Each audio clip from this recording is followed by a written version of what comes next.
Muito bem. Estamos muito felizes porque chegamos no programa de número 80 desta grande temporada que tem sido Jesus e Saúde Mental. E, ao longo desse programa, nós temos nos debruçado sobre várias temáticas, pensando no Evangelho de Jesus, na psiquiatria, na psicologia, nas obras básicas do Espiritismo. E, geralmente, nós dedicamos também um tempo para fazer perguntas e respostas. Hoje, nós iremos fazer perguntas e respostas, trazendo uma amiga, uma convidada, que irei apresentar a seguir. Então, peço para que você fique conosco mais uma vez, para que a gente possa tentar aprofundar alguns questionamentos que chegaram até nós.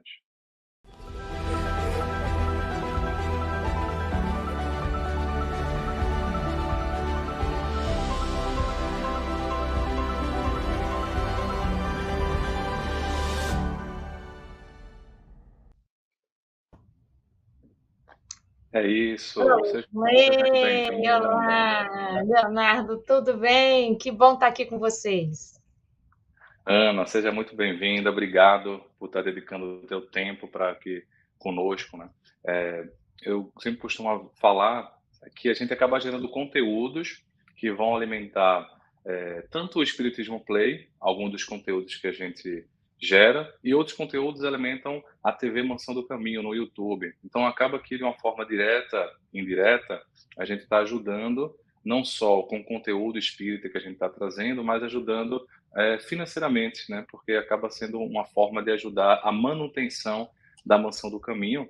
Então, eu agradeço, de certa forma, o seu trabalho voluntário, que tem essa perspectiva de divulgação da doutrina, mas aqui na Mansão do Caminho também acaba gerando algum tipo de conteúdo para ajudar a manutenção dessa obra social muito grande. Ana Teresa Camasmi já é uma pessoa conhecida do nosso movimento espírita, mas eu queria apresentá-la formalmente aqui, já que é a primeira vez que a Ana está vindo para o Jesus e Saúde Mental. Primeiro dizer que, de forma muito graciosa para nós, ela aceitou o nosso convite de ficar vindo uma vez por mês, algumas vezes aqui, a princípio para poder fazer comigo essas perguntas e respostas, né? Então, a partir de hoje, a gente vai estar algumas vezes juntos para falar sobre as perguntas e respostas. E já de antemão falo que hoje vai ser perguntas e respostas e a semana que vem também. Então, o programa 80 e o programa 81 vamos fazer de perguntas e respostas. Então, eu queria apresentar a Ana. Ela nasceu em uma família espírita e desde sempre, assim, desde muito tempo, desenvolve trabalhos, atividades espíritas. Mas, assim, além disso, ela trabalha na área da psicologia. Ela é psicóloga, né, e trabalha na parte clínica. Ela tem doutorado em psicologia clínica e atende clinicamente. Inclusive, está conosco dentro do Centro de Saúde Mental Júnior de Ângeles, né, nesse trabalho que a gente começou. E começamos inicialmente ajudando as pessoas das enchentes do Rio Grande do Sul, e a Ana também é uma das voluntárias que tem feito atendimento. Então, eu estou falando isso porque é importante no sentido de aqui a gente vai trazer conhecimentos teóricos, mas é muito ancorado também com nossa vivência terapêutica e também com nossa vivência pessoal, no sentido que aquele que faz uma psicoterapia nos outros acaba também fazendo psicoterapia em si mesmo, né? Se submetendo ao processo de terapia em algum momento da vida. E esse é um dos objetivos do nosso encontro. Então, ela é palestrante espírita também e tem livros. Então, um dos livros, tem livros clínicos da área dela, mas também tem livros espíritas, né? Os livros espíritas, eu vou trazer dois aqui: Palavras para a Alma e Caminha que a Vida te Encontra. Atualmente ela é coordenadora do Centro Espírita Tarefeiros do Bem, no Rio de Janeiro. Então vamos fazer a conexão Pernambuco, Rio de Janeiro, Bahia. Ana, eu vou passar inicialmente as palavras para você dar as suas boas-vindas. Bom, Leonardo, queridos todos que estão conectados com a gente aqui nesse momento, é uma honra para mim estar com vocês aqui. Tudo que se refere à Mansão do Caminho tem um lugar muito querido assim no meu coração, né? O Divaldo é um coração para todos nós.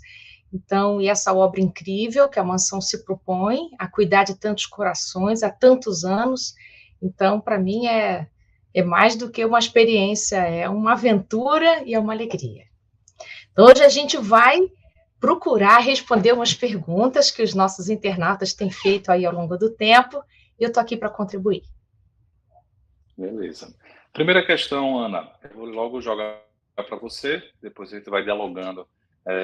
Que alguém perguntou assim, como disciplinar as emoções, né?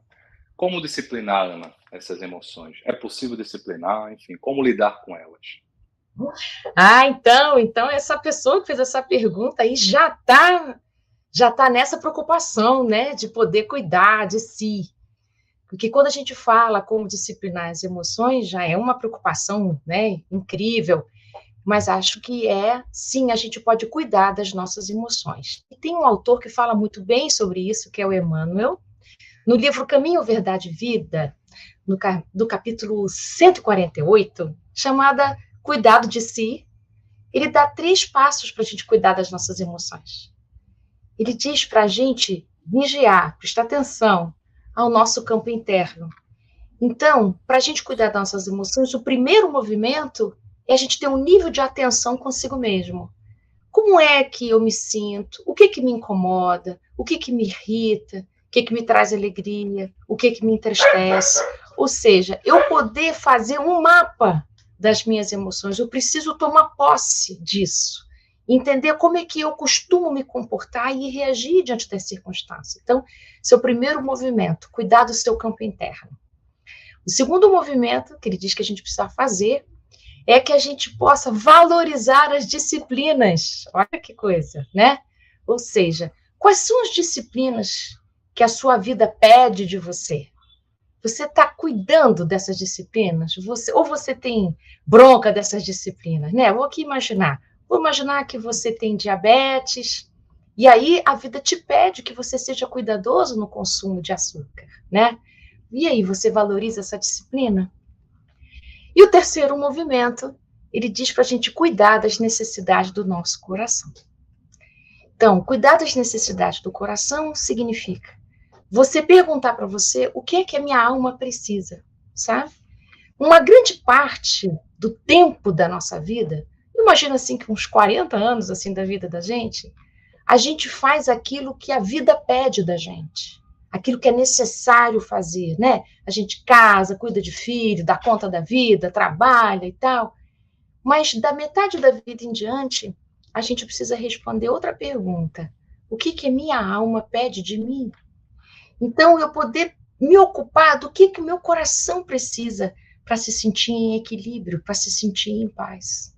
Então, esses 3 movimentos que o Emmanuel convida a gente, valorizar disciplinas, cuidar das necessidades do coração, cuidar do nosso campo interno, é algo que a gente precisa e pode fazer e pode começar quando puder.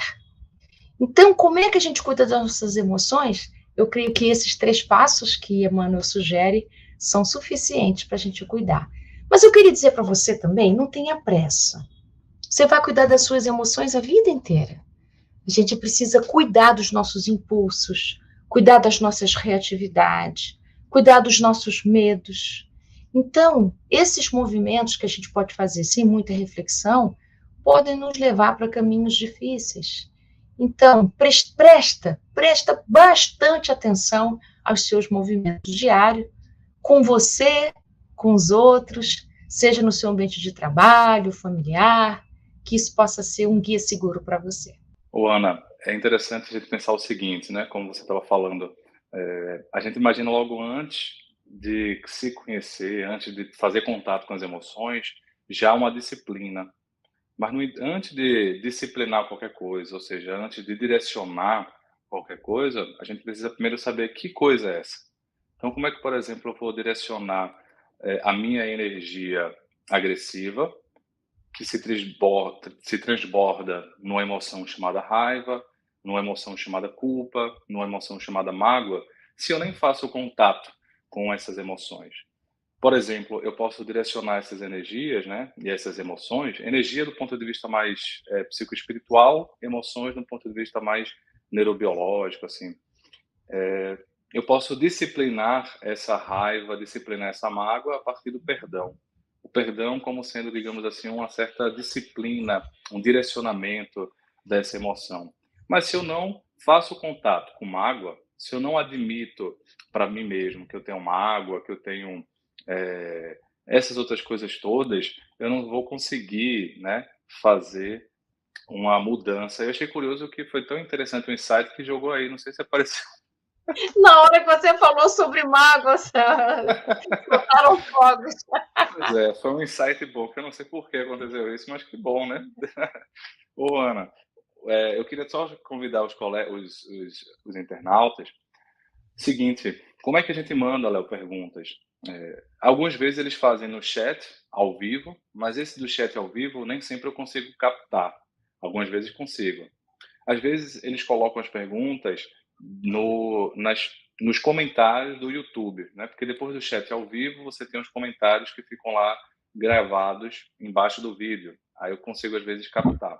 Mas o que a gente tem feito, pessoal, de vez em quando no meu perfil do Instagram chamado Leo_Machado_Espírita, eu tenho colocado caixa de perguntas de vez em quando para vocês fazerem.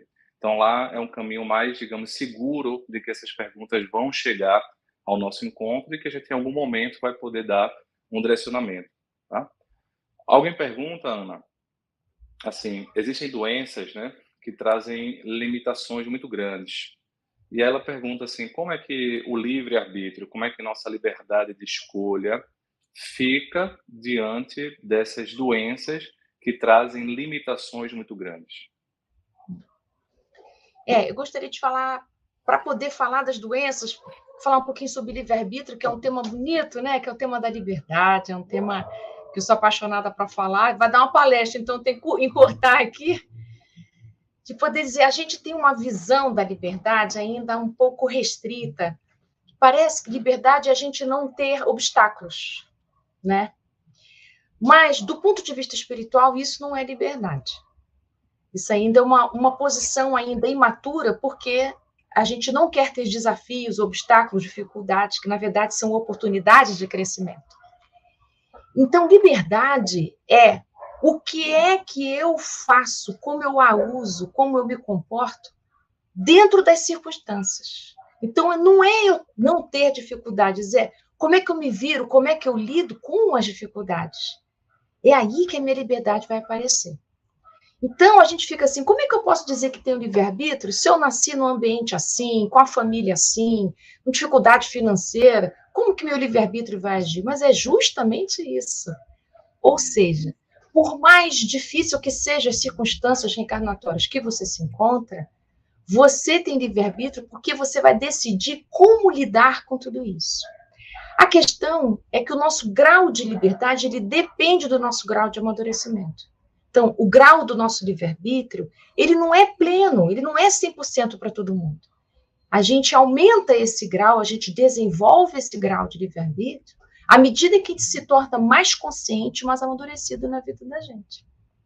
Então, quando a gente vai amadurecendo, vai abrindo o nosso ângulo de visão, o nosso horizonte se modifica, a gente tem mais possibilidade de escolha, mesmo que as situações sejam adversas. Então, o que é que você faz diante da adversidade vai qualificar você em alguém mais amadurecido ou menos amadurecido.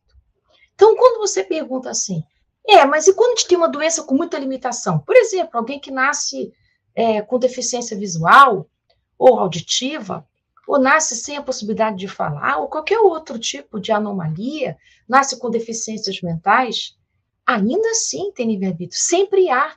O grau está encurtado porque aquela limitação diminuiu a sua ação, a sua possibilidade de ação no mundo, mas não te deixou sem nenhuma escolha. Porque você pode escolher passar por isso revoltado, ou você pode escolher passar por isso num grau de concordância com essa situação. Para o espiritismo, as limitações físicas, quando a gente nasce com limitações físicas, que a gente chama de expiação, que é um grau mais intenso do que as provas, porque na prova eu ainda posso adiar, eu posso prorrogar, posso procrastinar, mas quando chega uma expiação na vida da gente, a gente não tem jeito, a gente precisa passar por ela. A gente passa por ela sem poder desistir.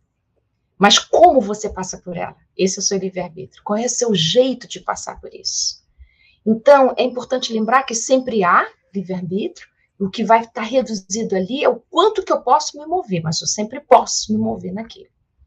Então, é importante a gente ir se despedindo daquelas ideias de castigo, de punição, que às vezes chega para a gente. Ah, se você nasceu com essa dificuldade, então é porque na outra vida você isso, você aquilo.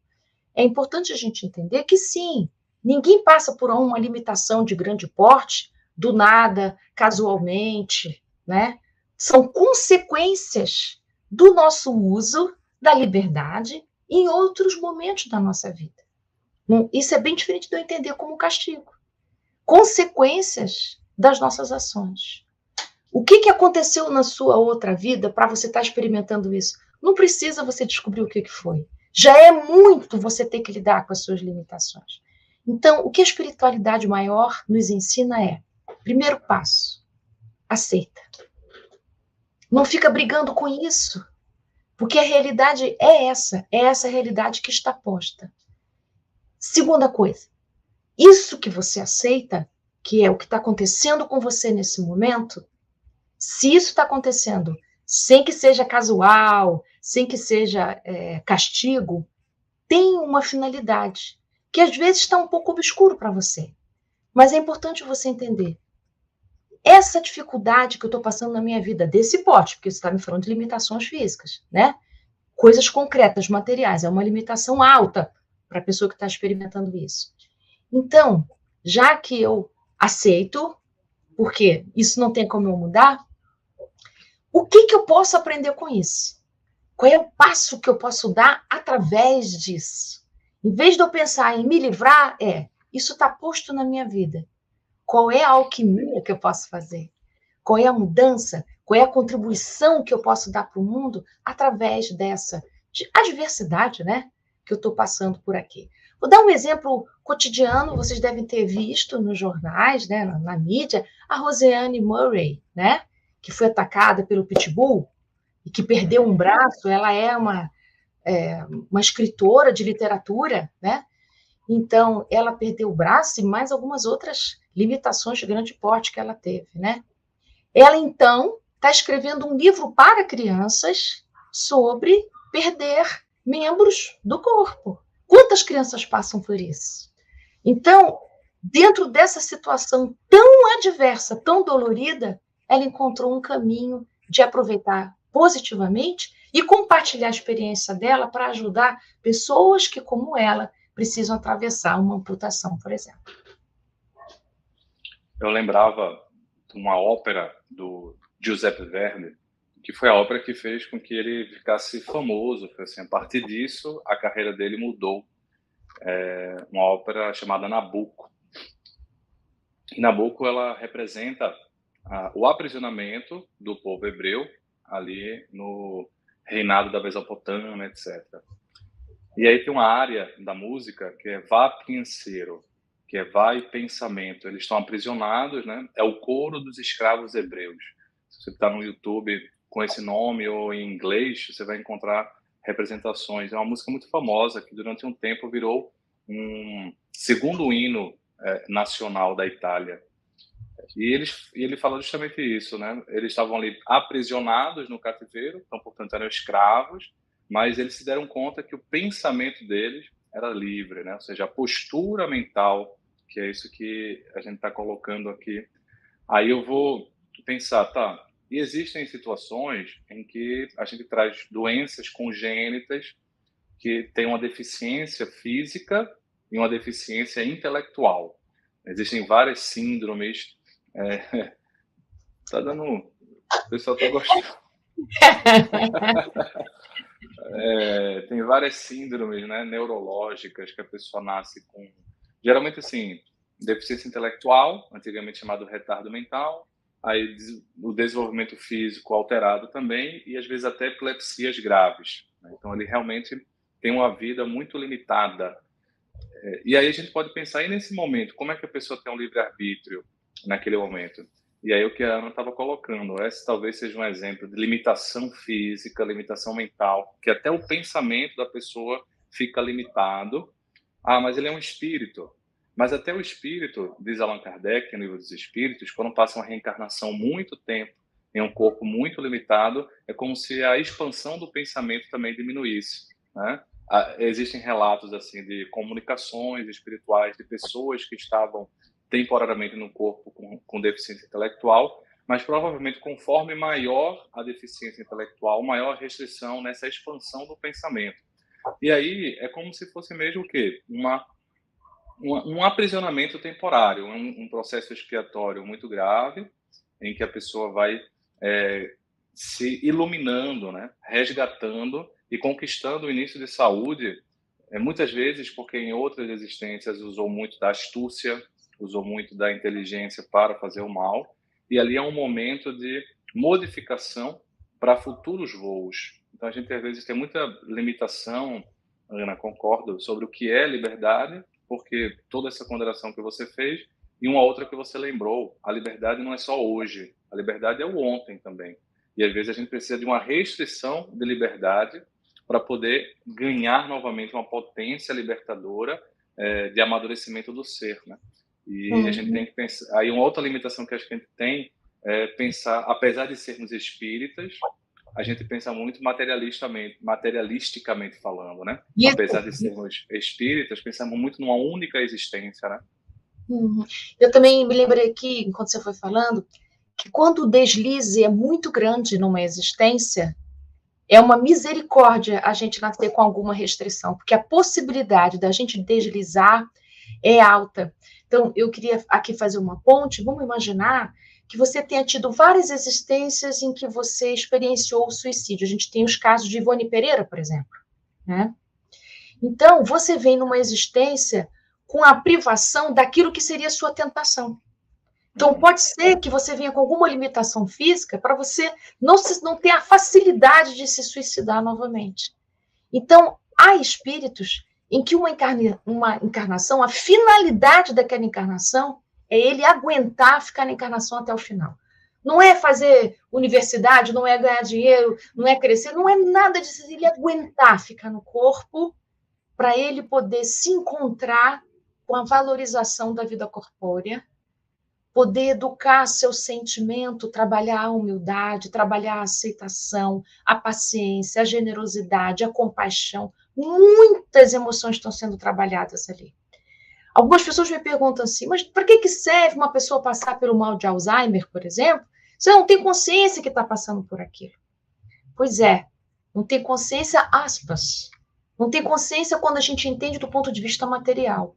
Mas aquele espírito está precisando passar por uma experiência com essa restrição, porque junto daquela restrição, ela está vivendo, aquele espírito está vivendo áreas da sua alma desconhecidas até então. Então, olha, a gente sabe muito pouco sobre isso, né? Mas o pouco que a gente sabe já pode nos ajudar a atravessar isso com mais esperança. Aceitação, humildade, é como se a gente pudesse sair. E aí eu falo a gente porque certamente se estamos hoje com uma inteligência sendo usada para o bem, sendo usada para uma perspectiva construtiva para a nossa vida e para a vida dos outros, é muito provável, já que nós não somos santos, né, já que nós não somos evoluídos demais, perfeitos, é muito provável que a gente já tenha passado por essas experiências de restrição, né, saindo de um estágio de rebeldia, né? Veja, quando você aceita e quando você tem mais humildade, você sai daquele estágio de rebeldia e entra numa nova perspectiva. Isso, com certeza. Você sabe que tem um mito de Quiron, né? Eu gosto um pouquinho dessas histórias, assim, não sou especialista em nada, mas para nós que trabalhamos com gente, eu, você e todo mundo que trabalha com gente, você às vezes pode estar se perguntando, nossa, para que eu trabalho com gente, né? Podia vender água de coco na praia, podia vender roupa, podia fazer uma coisa mais divertida. Por que eu trabalho com sofrimento, escuta e tal? E aí esse mito de Quiron me ajudou a entender.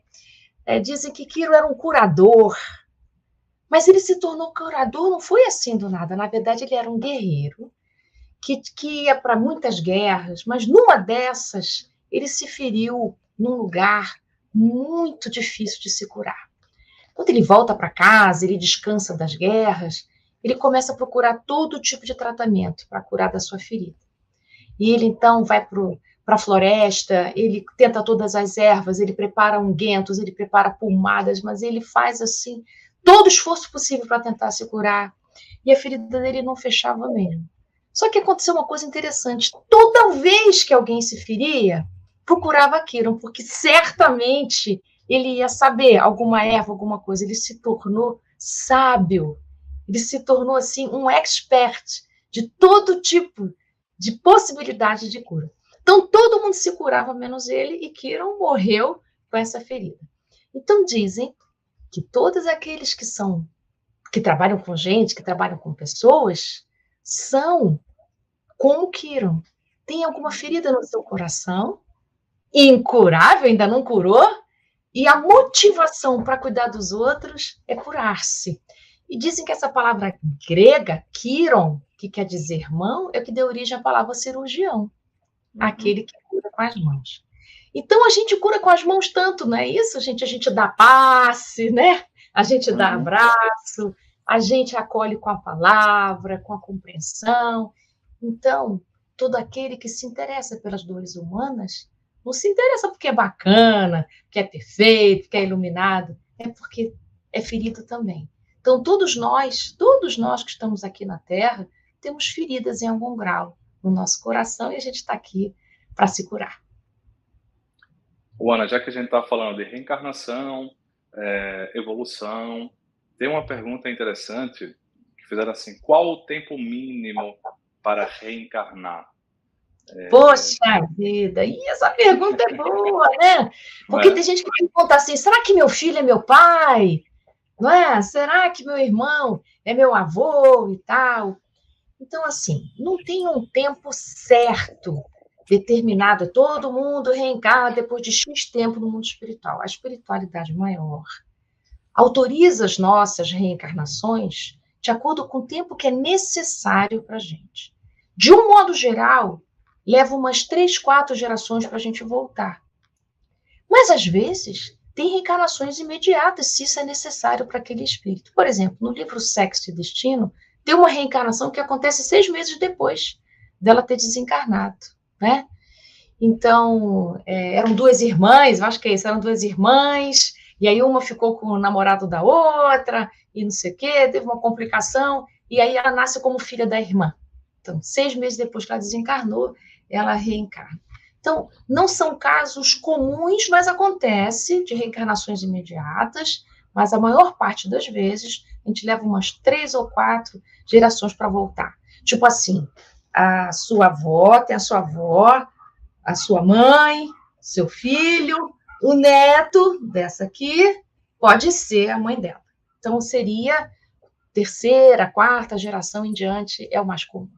Eu imagino assim, gente, uns 50 anos, minimamente, no mundo espiritual, aproximadamente. Mas não tem essa data certa, tá? Cada caso depende da necessidade de cada um. Uma coisa importante assim, de pensar é que quanto mais próximo, quanto mais breve, né, o período entre uma e outra reencarnação, muito provavelmente a personalidade que está se desdobrando nessa existência guarda muitas questões da existência anterior. É como se fosse quase uma continuidade. Está muito encharcado. E quanto mais tempo se demora, né? E às vezes demora muito tempo, assim, porque existe um processo doloroso. Então, quando você falou assim, Ana, a própria possibilidade de reencarnar com uma limitação, uma doença grave, já é uma misericórdia de Deus, porque a reencarnação é uma misericórdia de Deus, né? E aí, geralmente, você passa um período longo, tem situações de conhecimento de 200 anos, sem conseguir reencarnar, porque o perispírito tão alterado que trazia assim abortamentos espontâneos, até conseguir uma reencarnação bem limitada com a deficiência intelectual, com a deficiência física, e aí depois, a partir disso, um processo de modificação, e aí você tem exemplos de situações de reencarnação com 10 anos, com 15 anos de intervalo, mas aí, provavelmente, conforme for a reencarnação mais próxima, não só essa personalidade está encharcada, não só essa personalidade está próxima, como às vezes uma reencarnação acaba sendo a continuidade da outra. Coisas que a pessoa ia fazer em uma vida anterior, ela acaba tendo até a oportunidade de fazer agora, de dar uma continuidade, né? Então, Isso. Eu estava aqui pensando, quando a gente desencarna, a gente fala muito do luto de quem fica, não é? Mas quem desencarna também passa por luto, porque é preciso morrer para valer, ou seja, é preciso deixar aqui na Terra a identidade, não é só as coisas físicas que a gente deixa. Fala que caixão não tem gaveta para a gente levar coisa, mas a gente leva muito personalismo, né? Muita identidade de quem a gente foi, os títulos da gente, que a gente fez, quem a gente era. Então, a gente precisa de um tempo quando desencarna, no livro Céu e Inferno, no capítulo Passamento. Então, Kardec descreve aquele período de perturbação espiritual que todos nós passamos, porque abrir mão de uma vida material não é tão simples para a gente assim. Imagina você passar 90 anos numa vida material, não é um botão que você aperta, estou desencarnado, tá ótimo, né? Então, eu levo um tempo para me desidentificar de tudo aquilo que eu vivia, para aos poucos ir deixando essa identidade e retomar minha história espiritual para que eu possa me preparar para uma nova viagem. eu vou contar um relato, Ana, que eu presenciei, não só eu, mas várias pessoas que estavam no evento da Caravana da Fraternidade da Bahia, na Mansão do Caminho. O Divaldo Franco estava fazendo a palestra de encerramento, foi um momento muito bonito, muita arte, poesia, música, e combinou com a palestra dele. E foi recente. Pois bem, esse evento tinha sido o último evento que um amigo de muitas pessoas, né, incluindo o meu, André Luiz Peixinho, havia organizado ainda nessa existência. E, enfim, no final, o Peixinho deu, não uma comunicação, mas deu um recado a partir do Divaldo para a esposa dele, que continua encarnada, né? Uma espírita. E eles, Ednólia. E eles viveram, assim, muito tempo. Ela me falava assim antes da palestra: Léo, a gente se conhece desde a adolescência, tudo mais. Então, uma parceria de vida. E ele deu aquele relato que a todos emocionou, né? E faz muito pouco tempo que ele desencarnou. E o Divaldo falou assim: foi uma surpresa para mim, isso nos bastidores. Depois ele falou: foi uma surpresa, porque. Mas ele já está com consciência, ou seja, esse passamento, esse período de. Quando fala perturbação, não é perturbação espiritual, é a mente precisando redobrar a consciência, readaptação, né? E ele já estava consciente, né? Mas é um indivíduo, né? Eu vou lhe dizer, do ponto de vista de pessoas, assim, eu acho que foi a mente mais humilde que eu conheci, porque é um cara extremamente inteligente, assim, era médico, filósofo, psicólogo. Tinha tanta profissão, né?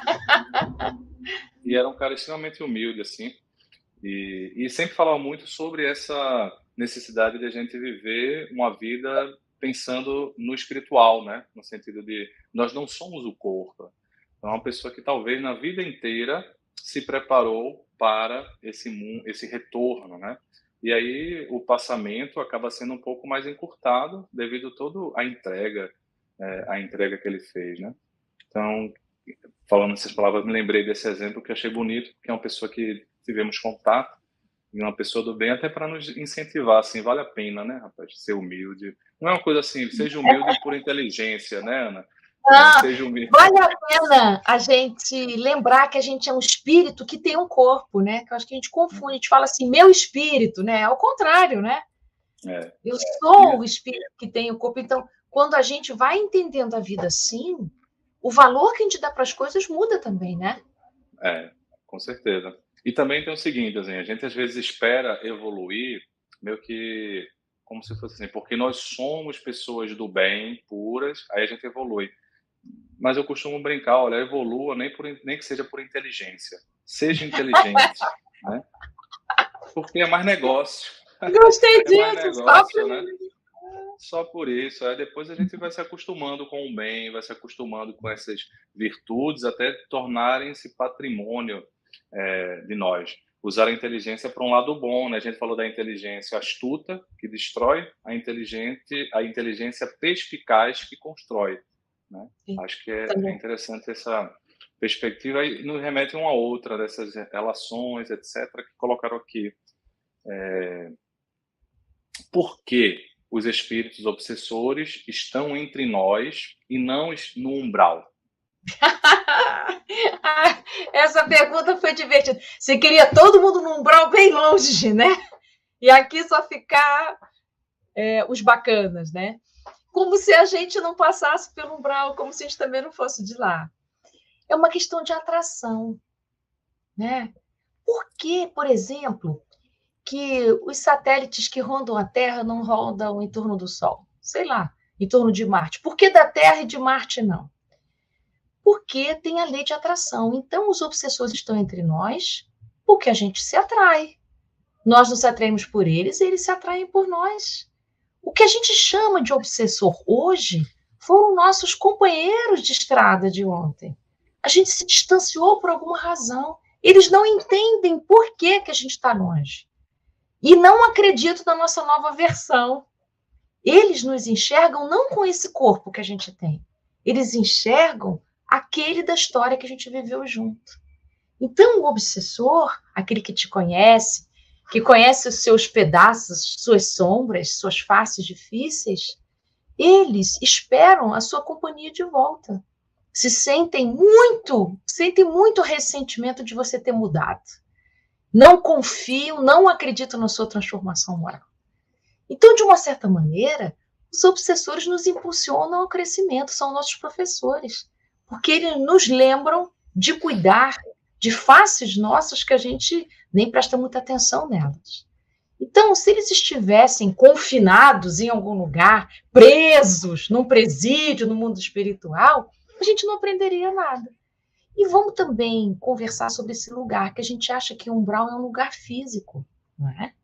Uhum. O umbral é um lugar do nosso coração, como o céu é um lugar do nosso coração. Às vezes a gente troca os nomes e continua com o nosso pensamento velho. A gente acha assim, ó, céu é nosso lar e inferno é umbral. A gente só trocou de nome, mas manteve a concepção. Céu e inferno são estados da nossa alma, são frequências, são sintonias. Você pode viver um umbral aqui, agora. Você não precisa desencarnar para viver um umbral. Se você viver atormentado espiritualmente, se você viver 24 horas com a sua frequência espiritual diminuída no pessimismo, na mágoa, no ressentimento, ódio, vingança, você já está vivendo um umbral aqui e agora. Como também você pode viver o céu da sua existência se você puder viver sua vida numa vibração do bem. Pois é, a gente vai pegar esse ponto para ir encerrando o nosso encontro de hoje, mas vamos desdobrar uma coisa interessante, né? Que você traz. O céu e o inferno, o umbral ou as esferas positivas de nosso lar como sendo instâncias dentro de nós, né? Porque veja que coisa curiosa, existe uma série de instâncias do nosso pensamento, da nossa intimidade, que nós não conhecemos, né? Por mais que a gente vá tentar conhecer, as emoções, de certa forma, são correlatos, assim, são pontas do iceberg de memórias, de pensamentos, de histórias. E aí, muitas vezes, nossas reencarnações pretéritas, elas ecoam nessa reencarnação atual como sombras, né? Como um umbral que ainda nos atemoriza. E, às vezes, é essa ponta do iceberg que faz com que os obsessores se vinculem a nós. Né? Há uma fala muito boa de Joana de Ângeles, na série psicológica dela, em que ela situa o chamado inconsciente profundo. Veja, inconsciente já é um conceito de profundidade, de não clareza. Quando ela fala profundo, é porque ela está trazendo essa questão das reminiscências reencarnatórias. Eu acho interessante usar uma sinestesia assim, as sensações de memórias. Nem tudo a gente tem a memória clara, mas é para as sensações.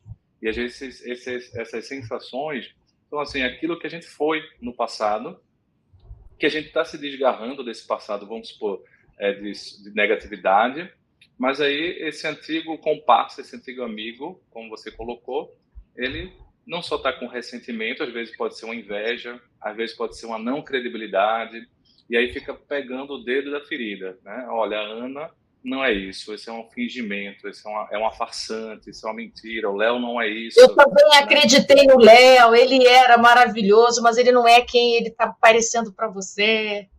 Né? E aí essa fala ecoa dentro de nós, porque ecoa na nossa percepção, né? E a gente fica fixado, acho que a palavra que faz com que a gente não evolua muito é Fixação ficar mental. fixado, né? Uma auto-obsessão que começa aí. Então, os obsessores, eu complementaria, né? Ou ampliaria, e vou jogar de novo para você, eles estão ao nosso lado porque nós ainda somos auto-obsessores, né? Nós ainda nos obsediamos demais com o próprio passado, com o próprio ego do passado, e aí tornamos o passado presente, Isso. repetindo o mesmo erro, né? Fazendo o mesmo comportamento. A gente tem vários termos técnicos, compulsão de repetição, a gente pode ter o termo técnico de neurose, né? O neurose é uma auto-obsessão. Kardec não tinha esses termos, ele usou outros termos. Às vezes, nós somos obsessores de nós mesmos. Então, os obsessores estão ao redor porque nós ainda somos obsessores de nós mesmos e construímos umbrais de nós mesmos. Então, a gente faz um movimento meio atrapalhado. Ou a gente se acha muito puro antes do tempo, ou se acha perturbado demais. É difícil a gente conseguir encontrar essa visão de equilíbrio, né, Ana? Nossa, mas é quase que você falou um capítulo inteiro do livro Conflitos Existenciais, que é um capítulo lindo, gente, é ressentimento. A Joana explica psicologicamente como é que a gente abre espaço para fazer uma ligação, uma fixação mental com as frequências mentais, que são os espíritos que estão muito adoecidos, e a gente faz um quadro de obsessão sem se dar conta, né? Então, aí ela vai dizer o seguinte, que tudo começa com o seu sentimento de inferioridade, de você se sentir menos, ou reativamente você se sentir superior aos outros. Então, achei legal que você falou das duas coisas. Isso mesmo. Hoje a gente vai para esse lugar, não, eu não valho nada, eu não sou bom em nada, aliás, não sei nem por que eu estou aqui, porque eu não tenho nada para contribuir, tudo que eu faço não dá certo. Tal. Tem tanta gente muito melhor do que eu, por que eu vou fazer e tal. Ou eu vou para aquele lugar oposto de me sentir melhor do que o outro, achar que eu tenho direito a privilégios, e aí eu humilho as pessoas que são menores. Mas ela diz que é a mesma coisa, tanto quanto você está de um lado quanto você está no outro. Todos têm a gênese, uma característica humana, que é a ânsia pelo poder. Mas que, se bem colocado, a gente consegue um equilíbrio. Que para nós não é tão simples esse equilíbrio, é um processo educativo que a gente precisa fazer, começando pela educação do pensamento. Então, eu tenho pensamento repetido também, e eu brigo a beça com meus pensamentos repetidos. Uma coisa que me aconteceu, que eu não gostei, que eu tinha que ter dito isso, por que eu não disse, por que eu não falei, mas era para ter falado, mas... E para eu me libertar, é um super bonde o pensamento, preciso de muita oração para poder conseguir me despregar. Às vezes, eu só melhoro quando eu escuto uma oração, e aí, se eu puder tomar um passe, aí é uma libertação total. Mas nós temos uma tendência a grudar pensamentos. Então, a gente precisa cuidar dos nossos pensamentos, educando a frequência, educando a qualidade do pensamento, né? Vigiando ele, olha para ele, o que você anda pensando por aí? Beleza pura, Ana.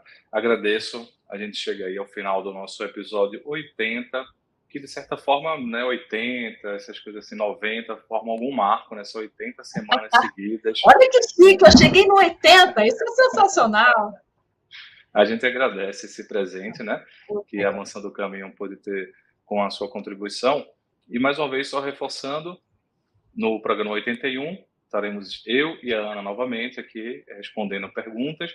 E aí a gente vai abrindo caixas de perguntas. Eu sempre abro, Ana, lá no meu Instagram, Leo_Machado_Espírita, que aí fica uma forma mais fácil de a gente guardar essas perguntas. Então, convido você para interagir conosco e a gente está junto no programa 81. Ana, muito Até obrigado. Lá.